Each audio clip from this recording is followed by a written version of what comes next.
তোমরা যারা কল্যাণী বিশ্ববিদ্যালয়ের অন্তর্গত বিভিন্ন কলেজে বছর 4th সেমিস্টারে পড়ছো, তোমাদের বাংলা এলসিসি পেপারে রয়েছে রবীন্দ্রনাথ ঠাকুরের লেখা ছুটি গল্পটি। আজই তোমাদের যে এক্সাম রুটিন সেটা আমি সেই ভিডিও আপলোড করেছি। তোমরা হয়তো ইতিমধ্যে দেখে নিয়েছো যে এই পেপারটা কিন্তু এমসিকিউ টাইপ প্রশ্ন হবে। সুতরাং এখান থেকে গল্প পড়া, গল্পের সারসংক্ষেপ জানা এবং ছোট প্রশ্নের উত্তর দেখে যাওয়াটা, প্রস্তুতি নিয়ে যাওয়াটা কিন্তু খুবই প্রয়োজন। নইলে কিন্তু এমসিকিউ এর যে খুঁটিয়ে প্রশ্ন হয় সেটা তোমরা উত্তর দিতে পারবে না। তো দেখে নাও এই ছুটি গল্পের যে সারসংক্ষেপ বা এটাকে বলা চলে সম্পূর্ণ গল্পের বিষয়বস্তু। বেঙ্গলি এলসিসি ছুটি রবীন্দ্রনাথ ঠাকুর ছুটি গল্পের সারসংক্ষেপ। রবীন্দ্রনাথ ঠাকুর রচিত একটি ছোট গল্প হলো ছুটি। এটি 1299 বঙ্গাব্দের পৌষ মাসে রচিত। এটি 1892 সালে সাধনা পত্রিকায় প্রথম প্রকাশিত হয়। গল্পগুচ্ছের অন্তর্ভুক্ত এই গল্পটি এক বিষাদ ঘন ট্রাজিক গল্প। এখানে আছে ফটিক নামে প্রকৃতি লালিত এক বালকের কথা, যে গ্রাম থেকে গিয়ে নাগরিক পরিবেশে নিজেকে বিচ্ছিন্ন ভাবতে শুরু করে। সেখানকার প্রতিকূল পরিস্থিতি ও নিষ্ঠুর পরিবেশ তাকে নিঃসঙ্গ করে তোলে।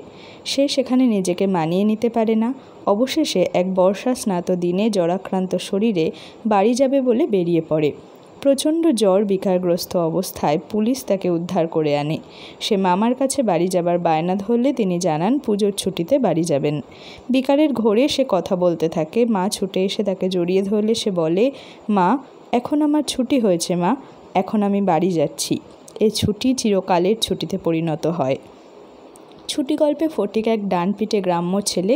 ঘটনাচক্রে সে সেখান থেকে মামার সাথে শহরে আসে। গ্রাম থেকে শহর কলকাতায় এসে তার মানসিক দুরবস্থা এবং পরিণতিতে মৃত্যুর মধ্যে রয়েছে এক মনস্তাত্ত্বিক বিষয়। বয়ঃসন্ধিকালীন ছেলেটির মনস্তাত্ত্বিক বিভিন্ন দিক ফুটে উঠেছে এই গল্পে। গল্পের প্রারম্ভে দেখা যায় গ্রামে নদীর ধারে কেউ একজন একটা শালকাঠ ফেলে রেখেছেন সেটি দিয়ে নৌকার মাস্তুল দেবেন বলে। সেই কাঠ দিয়ে গ্রামের দস্যু ছেলেদের ব্যস্ততা ও খেলাধুলার হট্টগোল। হয়তো সেই কাঠের ভাবী মালিক যে ব্যক্তি, তিনি নদীতে মাছ ধরার কাজে জাল বাইতে যেতেন নিজের একটা নৌকা হলে।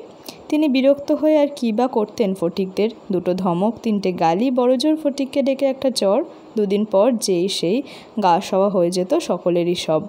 সেই ফটিক মামার সাথে কলকাতায় গিয়ে মামির যেসব দুর্ব্যবহারের শিকার, সেসবের সাথে গাঁয়ের জীবনে ফটিকের পরিচয় ছিল না বললেই চলে।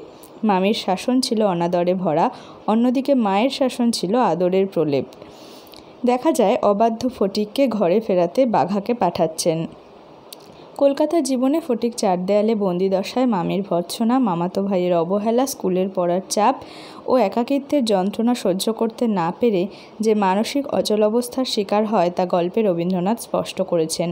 ফটিকের ভাই মাখনের মতো কলকাতার ভাইদের সাথে তেমন অধিকার সম্পর্কে ফটিক জড়াতে পারেনি। যে অধিকারে কাঠ গড়িয়ে ভাইকে ফেলে দেওয়া যায় মাটিতে, অথবা যে উত্তরাধিকার সূত্রে নিজের ছিপ, ঘুড়ি, লাটাই ভাইকে হস্তান্তর করা যায়, সেসবের চর্চা শহরে প্রায় অসম্ভব বললেই চলে। ফটিকের মা এবং মামার মধ্যে ফটিকের জন্য আন্তরিকতার পার্থক্য চোখে পড়ার মতো। খুব স্বাভাবিক, মা যতটা ভালোবাসবে মামি কখনোই সেই ভালোবাসা দিতে পারবে না, এবং মায়ের মতো ভালোবাসা আর কেউই আসলে পৃথিবীতে দিতে পারে না। তো ছুটি গল্পটা তোমরা, আমি বলবো, অবশ্যই পড়ো। বয়ঃসন্ধিকালীন, অর্থাৎ যেটাকে আমরা ঝড়ঝঞ্ঝার কাল বলি, যে সময়টাতে ছেলেমেয়েরা বুঝে উঠতে পারে না কোনটা ঠিক কোনটা ভুল, তাদের সমস্ত কিছুতেই বড়রা দোষ ধরতে থাকে এবং তারা খুব একা হয়ে যায়, নিঃসঙ্গ হয়ে যায়। তাদের কথা বলা, মনের কথা বলার মতো বন্ধু তারা খুঁজে পায় না। কোনটা বন্ধু কোনটা শত্রু তারা চিনে উঠতে পারে না। সেই সময়ের একটি ছেলের জীবনের কষ্টের গল্প এই ছুটি গল্পে রয়েছে এবং রবীন্দ্রনাথ অসাধারণভাবে গোটা গল্পটা লিখেছেন। তো অবশ্যই আমি তোমাদের অনুরোধ করব গল্পটা একবার পড়ো, যা খুবই স্বাভাবিক। আমরা ফটিকের মতো কিশোরের আত্মসম্মানবোধেরও পরিচয় পাই এই গল্পে। এরকম বিরুদ্ধ পরিবেশে মনের সঙ্গে যুদ্ধ করে যতদিন ফটিক টিকে ছিল কলকাতায়, তার মামা এক অপ্রধান চরিত্র হিসেবে ততদিন গল্পে স্থান পেয়েছে। অন্য সব চরিত্রই তুলনামূলক যথেষ্ট বিকাশ পেয়েছে। 13-14 বছরের ছেলের জীবন বাস্তবতার রূঢ় দিকটি স্পষ্ট করে ফুটিয়ে তুলতেই রবীন্দ্রনাথ ঠাকুর এই চমৎকার কৌশল অবলম্বন করেছেন। বয়ঃসন্ধির সময় যে ঝড়ঝঞ্ঝা নিজের মনের সঙ্গে, পারিপার্শ্বিক পরিবেশের সঙ্গে ছেলেদের করতে হয়, তার বাস্তব ছবি এখানে ধরা পড়েছে। তো এই হলো ছুটি গল্পটা। আমি আবারও বলছি, গল্পটা পড়ো, খুঁটিয়ে পড়ো, প্রত্যেকটা লাইন ধরে পড়ো, যাতে MCQ এর যে কোনো প্রশ্ন আসলেই তোমরা সহজেই উত্তর দিতে পারো। তো এই ভিডিওটা এ পর্যন্তই।